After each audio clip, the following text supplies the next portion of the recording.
Good morning, students. I hope all are fine. Very good.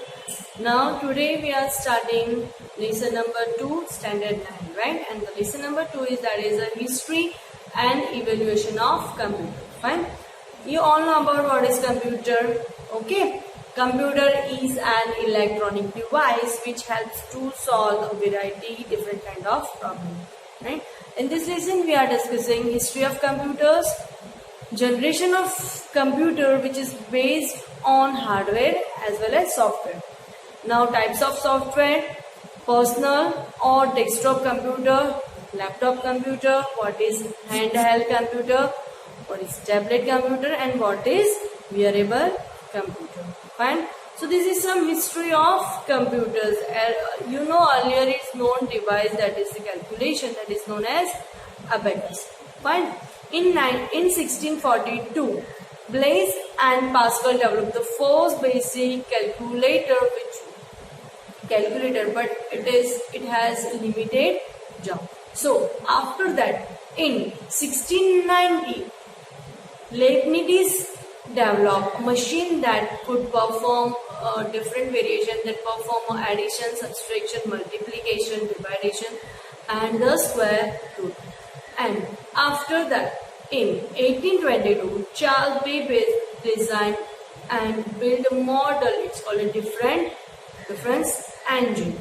In 1833, Babbage designed a machine. It's called analytic engine. In the analytic engine had the arithmetic units to perform a calculation, as well as calculation mechanism, and as well as mechanism to store the result and the instruction. And because of this contribution, Charles Babbage is known as the father of modern computer. Fine. So who is the father of modern computer? Charles Babbage. Right. After that, in 1940s, John Newman found a way to encode the instructions in the language. Okay. In 1946, J. Presser Eckert and John W. Mauchly invented ENIAC machine at the University of Pennsylvania. Right? The full form of ENIAC, that is electrical, numerical, integrator and calculator. It was the first machine to use the large number of vacuum tubes. Right? So it is the first generation of computers. Now the generation of computer divided into 5 parts. The first generation computer, which is in 1945 to 1955. Second generation computer was 1955 to 65. The third generation computers was 1965 to 1980. The fourth generation computers were found to in 1980 to 89, and we are using the fifth generation computers. Okay. Now let's go for the first generation of computer. Right. In the first generation computer, they used vacuum tube. You see in the figure, right? So with this vacuum tube used in the first generation computer, it is too big, slower, and less efficient. So the first generation computer used vacuum tube. It is bigger, slower, and less efficient. It is used to punch card, not commercial use, and it required lot of energy. Right? Example of IBM UNIVAC. The full form of UNIVAC, that is Universal Automatic Computer 1. Fine. Now go further in the second generation. In the first generation, what we use in the first generation use only vacuum tubes. In the second generation, use transistor. The transistor is faster, smaller than the first generation. Okay. So second generation computers are faster than first generation computers. So work with higher level languages. The second generation computer use higher level languages like IBM 1620. Right? After that, the third generation computer. The third generation computer used integrated circuit. It is a flexible and smaller. It is well suited for commercial application and known as a mini computer. and these circuits are fixed on a silicon chip. The example of third generation, it is IBM 360, PDP-8 and PDP-11. So what, then the first generation what we use? In the first generation we use vacuum tube. In the second generation transistor was there, and in the third generation integrated circuit was there. Now go for the fourth generation. In the fourth generation, you see the figure. It is the generation of fourth computer. It is very large scale integrated circuit, VLSI. The full form of VLSI, that is a very large scale integrated circuits. It is very faster, smaller and reliable. Right? It is faster than third generation computer. Earlier to use to personal application, right? It is easier to use for the personal application, and it can be easily used in the network. In the fourth generation, network will be start. Example of fourth generation, that is IBM PC. IBM PC, that is the personal computer used. Apple II supercomputers and series computers, right? So these are the four generations of computer. And in the fifth generation computer, it is a portable and sophisticated, like right now we are using computers, right? It is superior in a processing speed, user friendliness and connectivity to the networks, and it supports the artificial intelligence technique. The example of fifth generation, that is the IBM notebook and Pentium PC, that is your personal computer. Okay, so in the first generation, what was the use? In the first generation, it was vacuum tube. In the second generation, it was transistor, right? Used with the transistor. In the third generation, it was integrated circuits. The fourth generation, it was like mini, smaller, and it is reliable. And in the fifth generation computer, it supports artificial intelligence. Now you can see in the figure, the first generation they use vacuum tube, and it is a big one room kind of computers. After that, the evolution of computer that goes in a second generation. They use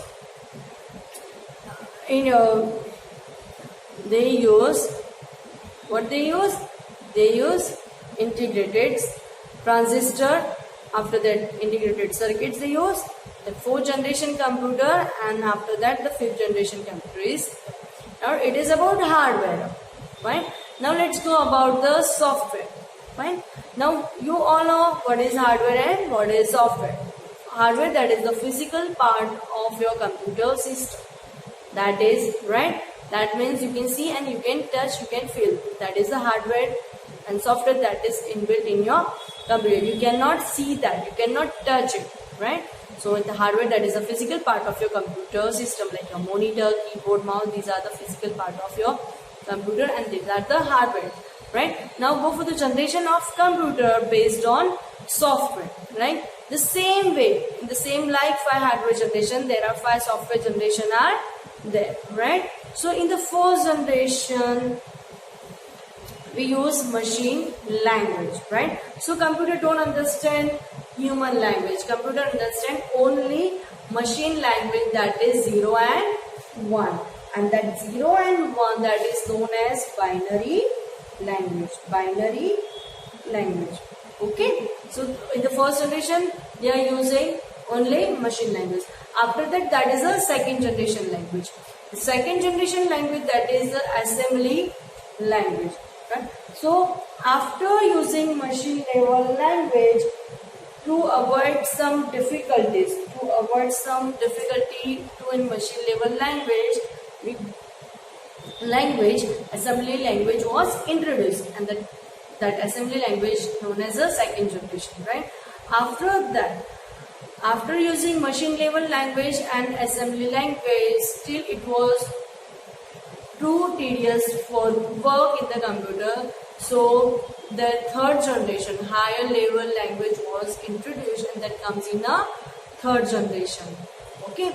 Now in the after third generation, fourth generation was there, and that is the programming language. Fine. So after the explanation of the third generation, programming language were more sophisticated programming, and government rule known as programming 4th generation language. And the 4th generation programming language reduce the programming efforts by just specifying what to do and how to do, instead of how to do, what you have to do, that is specified. Now SQL, that is a structured query language, it is an example of 4th generation language. And the last one is a 5th generation computer, right? The 5th generation language are designed to make a computer to solve a given problem without the programmer. An application that requires such support like fault finding, voice recognition, this is because of they develop artificial intelligence, right? So in the 5th generation, artificial intelligence was there, right? Now the artificial intelligence technique can handle and support the human like self-learning and problem solving method, artificial intelligence. Okay, now what is the software? The software, it is a set of data and instructions given to a computer to make it work, is known as called a program, right? What is the program?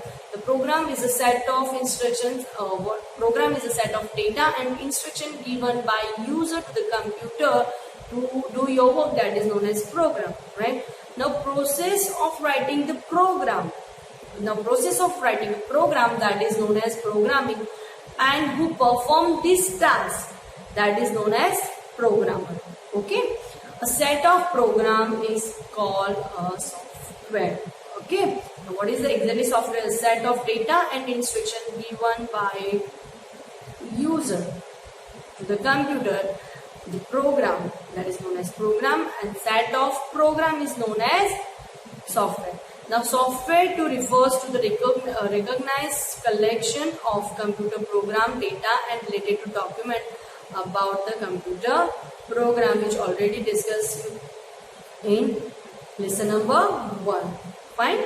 Now there are two categories of software. One is a system software and one is a application software. Fine. That means software is divided into two parts: system software and application software. Okay. So now what is the system software? The system software. It controls the entire computer system, including the hardware. Okay. And the system software also the control and run the application software. Right? That is, what is the role of system software? The system software controls its entire system, entire computer system, including hardware as well as application software. Now there are many types of system software as like OS, operating system. That operating system for software that is loaded into a computer main memory. Fine. Now different type of OS are there with Windows, Microsoft, Windows XP, Windows 7, Windows 8, Windows 10, right? These are nothing but the operating system, and This software are computer software system, this OS, fine? Windows XP, Windows 7, Windows 10 and Windows 10. These all system software are controls your entire system, including hardware and software, right? In the language translator, in the system software, there are two parts. Language translator is there, right? Now what is the language translator? The language translator, it is a type of software that converts your high-level language into a machine language, right? So that language translator is divided into two parts. One is a compiler and one is a interpreter. So what is the compiler? The compiler is a computer program that can read a program. See in the figure. What is compiler doing? Compiler doing, it is a computer program that can read data, that can read a program written in a source language, translate into a equivalent program in another language, that is your target program, and that is a compiler. If in the compiler there is, if error is occur, it shows a message. Okay, it is about translator, it is about compiler, and now next is a interpreter. What is the meaning of interpreter? The interpreter is a program that executes a programming code directly, right? So in the interpreter, what it does, what it did, in interpreters can convert the source code, usually step by step, line by line, into a machine code. In compiler, what is the role of computer? What compiler is a computer program that read a program in a source code, and translate into a target program. In an interpreter, it converts your source code in a step by step and line by line into the machine code. Fine. What is computer? I already told you that computer is an electronic device that can be used to solve a variety problem in a different field, right? Now you see there are different way you have to use the computer in a government office, home, marketing, use of the computers, right? Education field, business. In this different way you use the computers. Now go for the personal or desktop computer. The personal computer is a computer that can perform all inputs, output, processing and storage device. Fine. So what is the personal computer? That is PC. Personal computer, your own computer, that is known as personal computer. Fine. That your desktop. Okay. And desktop is connected with CPU, mouse, keyboard and monitor. Fine. Next is laptop computer. I think almost you know about laptop nowadays. All are using laptop. Fine. So laptop computers are portable and lightweight computer with a thin screen. Fine. In the desktop computer and personal computer, you cannot carry it anywhere. You cannot carry. But laptop you can carry anywhere. Right. There are also known as a notebook computer because of their small size. The laptops are divided into two parts. One is a laptop and one is a ultra book. Fine. So a laptop computer is actually personal computer for mobile use. A laptop has the most of the same component as the desktop computer, like keyboard, mouse. The touchpad is here, right? This is mouse, this is a keypad, and this is your screen. A keyboard pointing device such as a touchpad, and that is known as a trackpad also. Fine. And nowadays a thin version of laptop that is known as ultrabook. Next is handheld computer. Now handheld computer, that means you can keep this computer in your hand, you can carry anywhere. Okay. Handheld computers are known as personal digital assistant, that is a PDA, and they are small in a comparison with the laptop. Okay, they use a pen to write something in your screen, like stylus, and accept the handwriting input directly to the screen. They are useful in the application like scheduling appointment, storing a contact and address, and playing some games. The next is tablet computer. You all know tablet computer is a mobile computer, like a bigger mobile phone with the touchscreen facility. And there are two main popular categories of tablet, that is one is a flat tablet PC and another one is a convertible tablet PC. So what is the difference between slate and convertible?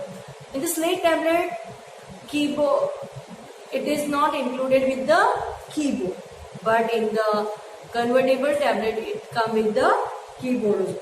In this category, slate and convertible tablet, okay, the keyboard can be added. In this normal slate tablet, keyboard which is already insert that, and in the convertible tablet, that keyboard is added. So this is a tablet and this is slate tablet, and another one is convertible tablet. The last topic is wearable computer, smartwatch, all knowing. Fine. Yes, the wearable computers are known as a body-worn computers. The wearable computers are small and a lightweight. As they lightweight, as they need to be carried on a human body. See in this figure, right?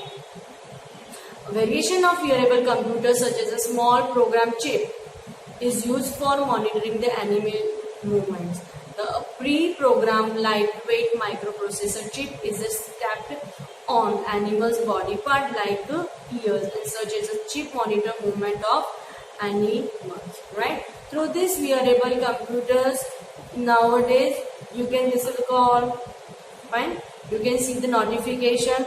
It is just because of networking, fine. So in this wearable computer, your phone is connected with your watch or your device, fine. So you can see different kind of computers in this chapter. So this lesson is about history of computers, right? Generation of computers, what is personal computer, what is laptop, what is tablet, what is handheld computer, and the last is wearable computer, fine. So our first second lesson is finish over here, fine. Now I'm stop. I think all you understand about this. Okay. Now thank you so much students. Good day. Bye.